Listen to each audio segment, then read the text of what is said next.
나무 묘호랭개교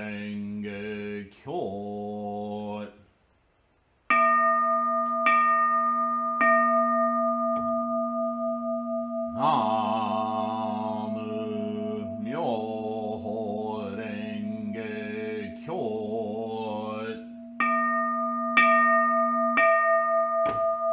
나무 묘호랭개교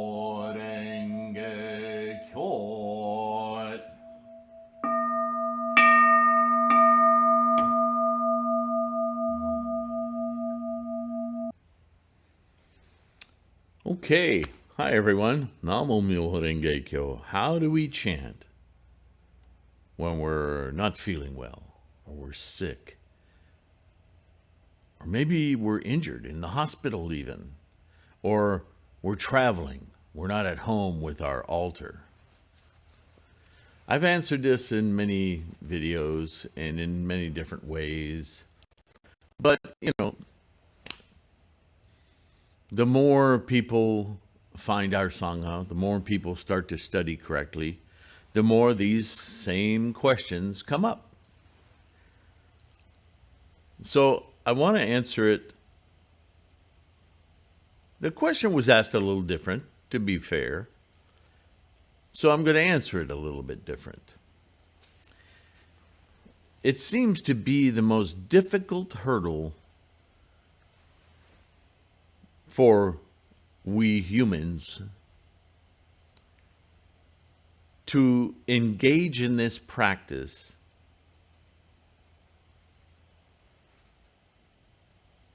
with the understanding of what it is that we're actually doing. Human beings are so attached to their environment, to their identification, that the default position of our mind is to just drag this stuff along with us. Constantly bring all these opinions and ideas and attachments along. The very thing our practice is trying to dislodge us from, so that we can experience life, the full manifestation of life, which each and every one of us is a manifestation of. It should be as easy as looking over your shoulder. And I'm sorry if I sound frustrated, but I'm frustrated with yours and mine and everyone else's struggle with this. And spoiler alert, single-mindedly seek Buddha, single-mindedly meet Buddha, single-mindedly be immersed, embrace Buddha-ness. It just doesn't seem to be enough to put those words to us. Because still, when we think, okay, when I chant, what should I be thinking? You shouldn't be. The thinking is your mechanism of identification and attachment. It is exactly what we're trying to transcend, not stop. You can't stop your brain thinking. You can't stop your samsaric existence thinking. Unless you die. Is that what you want? No, the problem is our attention is on our thinking. Our attention is the cause-making, constant rapture of identification of thinking. When we attain Buddha-ness, we don't attach ourselves to our thinking. We simply observe it. Oh, look. Not, it's almost noon, got to think about eating. That's attached to your thinking. Because that thinking makes your mouth water, makes your stomach growl, makes your monkey mind go through a list of optional foods that you might take or not partake of. So where are you in that moment? You're gone. You're in your attachments and identifications. You're not being alive.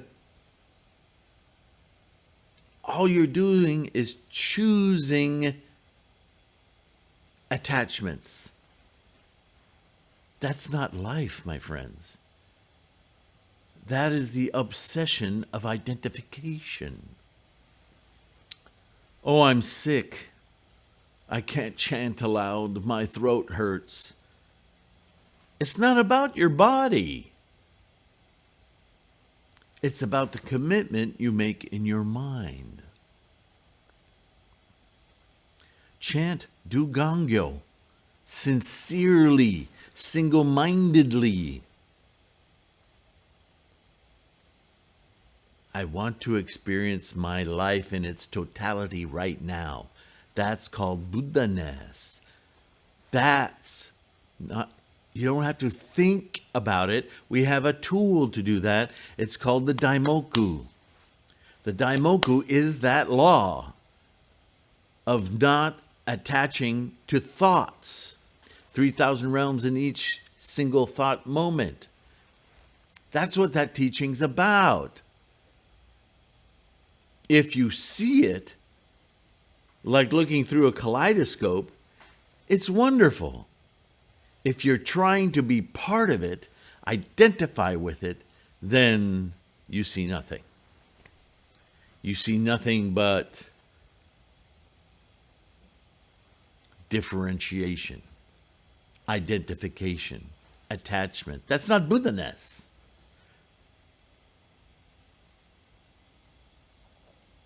That's the baggage of identification. If that's the only point I get across in this podcast, this video,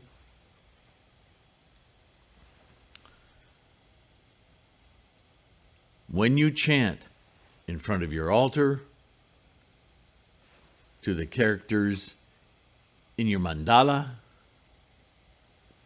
ultimately, all of that mechanism of chanting, mandala, or butsudan, or none of it, in your mind, close your eyes, chant to a visual in your forehead of mandala. Leave the attachments behind, leave the thoughts about what you can be attached to behind. There's no answer there. That's why the mandala is so important. It gives our samsaric human mind something to engage with. Go ahead, be attached to your mandala. Focus all of your mind on that mandala. More specifically, the myo and ho characters, right there. And it'll happen. It'll happen because what you're chanting is a universal, free of time. See, you can't attach to a thought if time becomes irrelevant. Because all your thoughts about the peanut butter and jelly or the egg salad or the egg foo young or the Hardee's burger, whatever it is, all of those things have to exist in the concept of time and space. They can't exist otherwise. That's our identification. That's our attachment. Stop it. Focus on Buddha. Namu Myoho Renge Kyo. Namu Myoho Renge Kyo. What is up? What is up? What is up? Now, I don't care if you're transsexual, female, male, anything in between. Those are just physical attachments. That's not you. Stop obsessing over that. But Sifu, we're in samsara. That's what we are. Agreed. But you're asking me, how can I possibly chant if I'm traveling? How can I chant silently? How can I chant when I'm sick? Answer, stop thinking about all that bullshit. You have even more reason to chant with focus, single-mindedly. Buddha-ness, Buddha-ness, Namo Myoho Renge Kyo, Namo Myoho Renge Kyo. Chant it loud, chant it quiet. Chant it in private, chant it with a travel mandala. That's all you need. You can get one on cafepress.com/Gohonzon. Little portable mandala. Put it in a nice case of some sort. That's your Butsudan. Protecting your tool of enlightenment, your reflector of Gohonzon. Bring it to the hospital with you. Bring it to San Cristobal with you.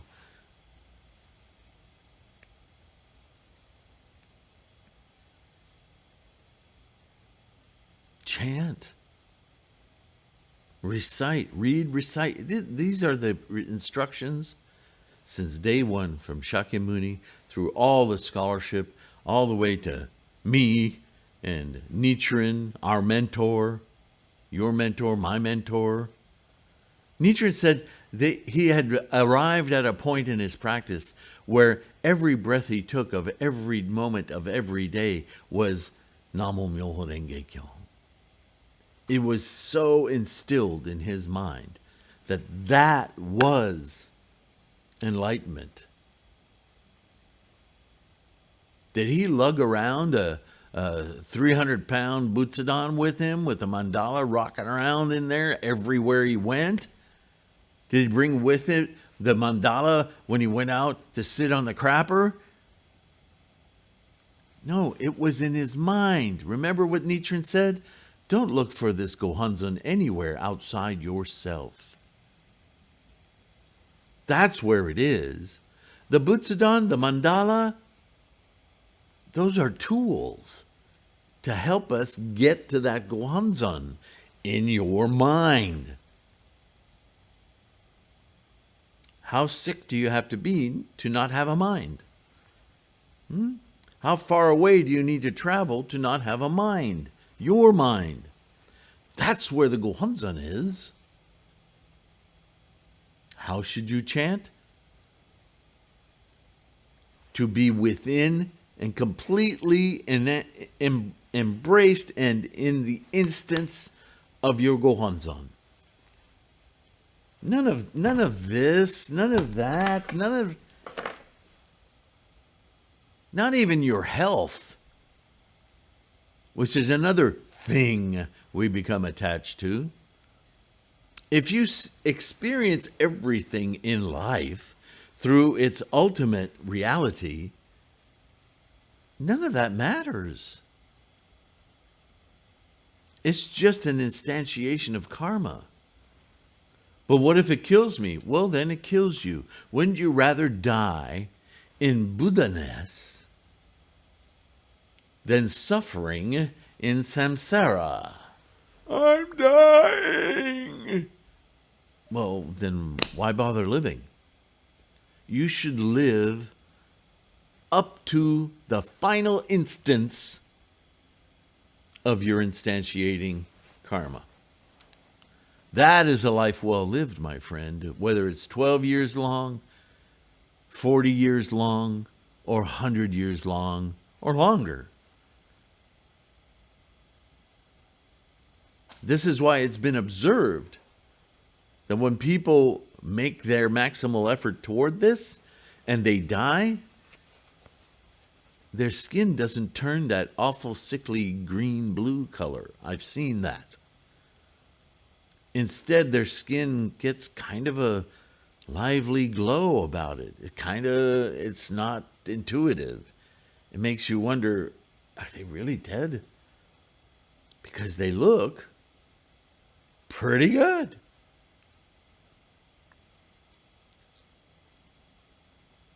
because that's the way the karma instantiates.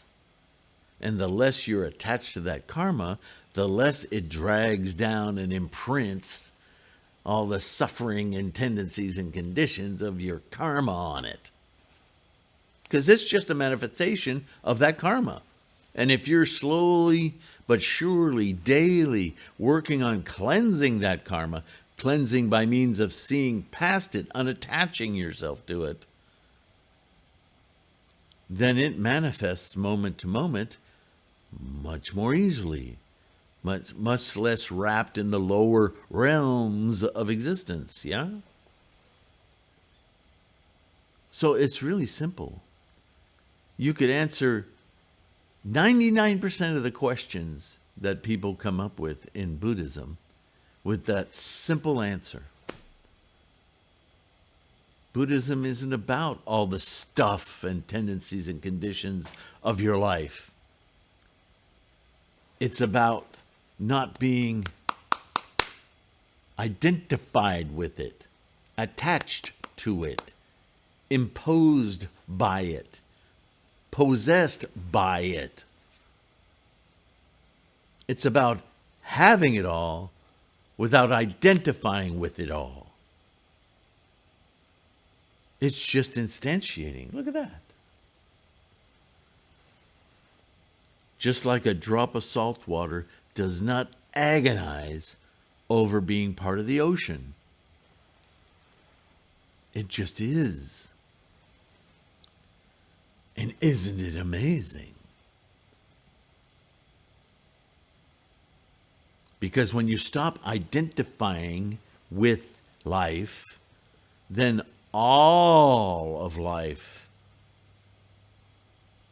becomes you. And you, my friend, are all of life. That's Buddha-ness.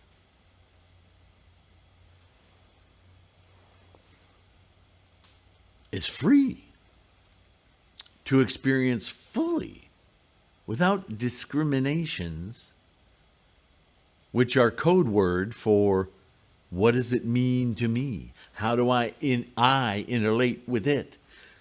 What is mine? What is not mine? That is the crux of all human suffering. Stress, anxiety. I'm constantly hammering on this in every video in some way. So, how do you chant when you travel? Get yourself a traveling Gohonzon and give yourself moments of focus and concentration, not on where you are or what you are or how you are or why you are. Just be Buddha. Be enlightened. Be awakened. And you will experience more than you ever experienced before. It'll blow your mind.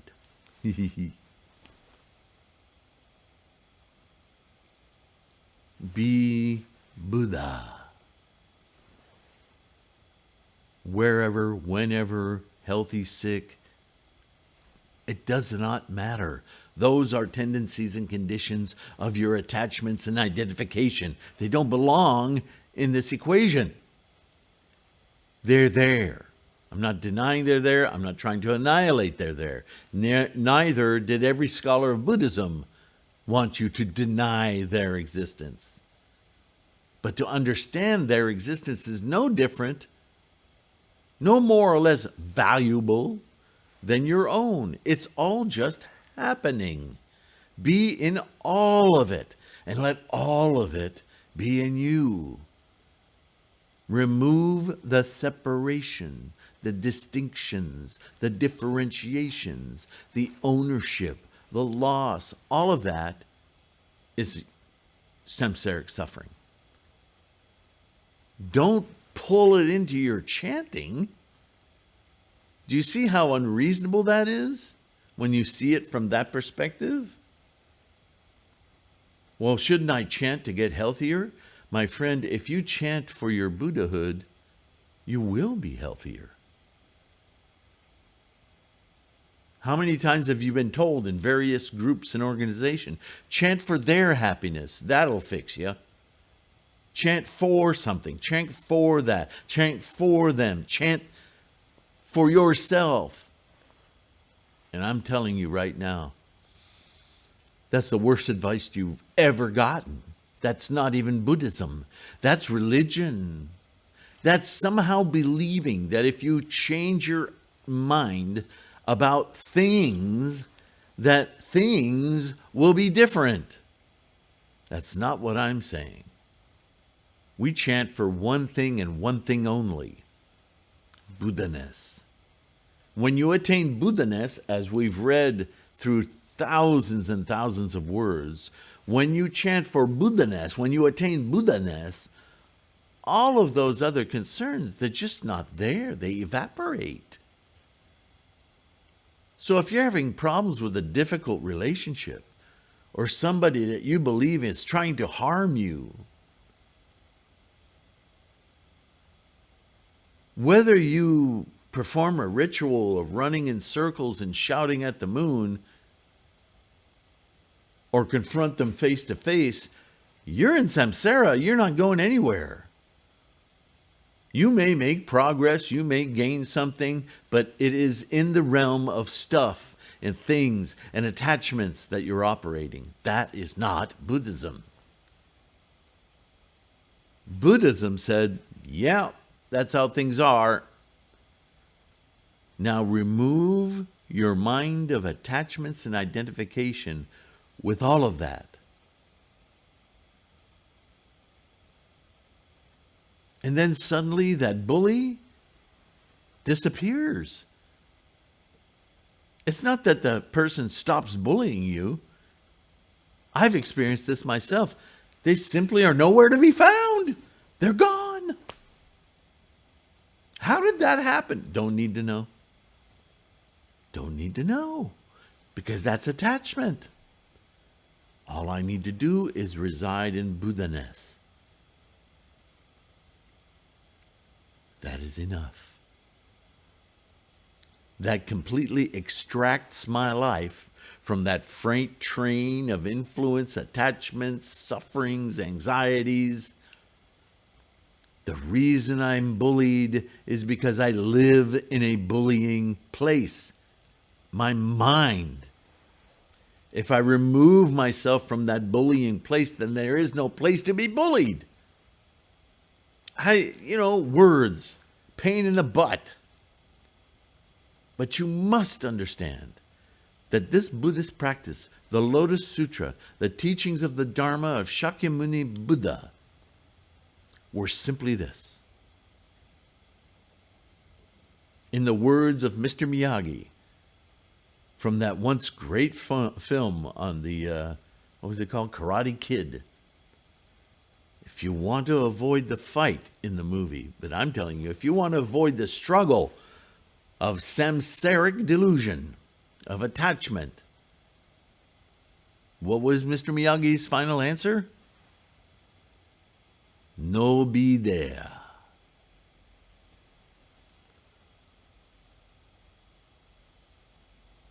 So the next question is, well, no be there, be where?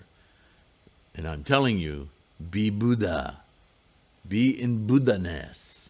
And then you will no be there in the suffering, in the sickness, in the disengagement, because where, why, what, the 5 W's do not matter but for a samsaric experience. They are the description of attachment. So how should you chant? With tremendous focus on Buddha-ness. Period. All solutions emanate from that. Anything else you do with your mind is samsaric delusion. How can I cleverly, please, Gohonzon, show me how to be clever and change this situation, and I'll force myself to feel good thoughts about that. But that's not Buddhism. You might as well be shaking sage around and making up dances and magic spells, and That's all samsara. It's a sickness. So how should you chant when you're sick? Well, we're all sick because we're all so attached to our tendencies and conditions. Single-mindedly seek Buddha. Single-mindedly seek Buddha. By the way, here's a mandala to help you focus in on and distract your monkeys to do this one thing. Be with Buddha, in Buddha, of Buddha, however you need to say it.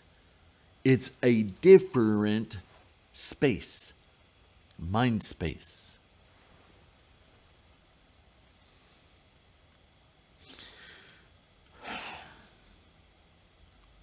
I can't think of another way to say it. I can't even think of an analogy. There isn't any.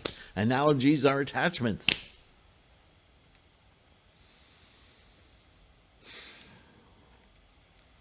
Get a proper mandala. Whether it's a little travel mandala, which I've shown you on videos before, you can look up on the homepage in the little search there, right? Travel mandala. Or look it up on cafepress.com/Gohonzon. Get one. I would rather you had the fortune in your life to have a place where you can enshrine a larger one. But even if that travel mandala is the only mandala maybe you live in a room and you share a room and you have very little personal space, that's okay. Get the travel mandala. Right? You can put it in your own little personal space and where you know it'll be safe, over your bunk, whatever.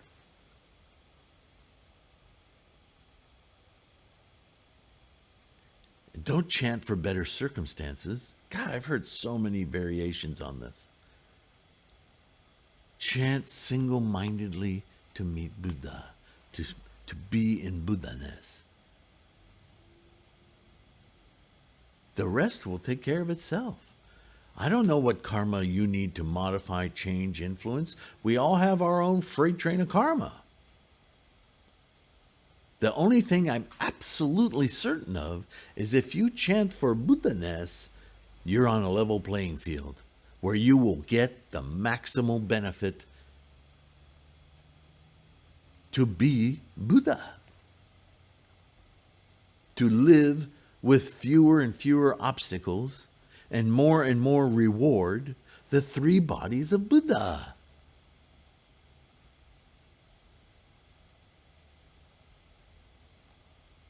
And you can look that up in other videos too, three bodies.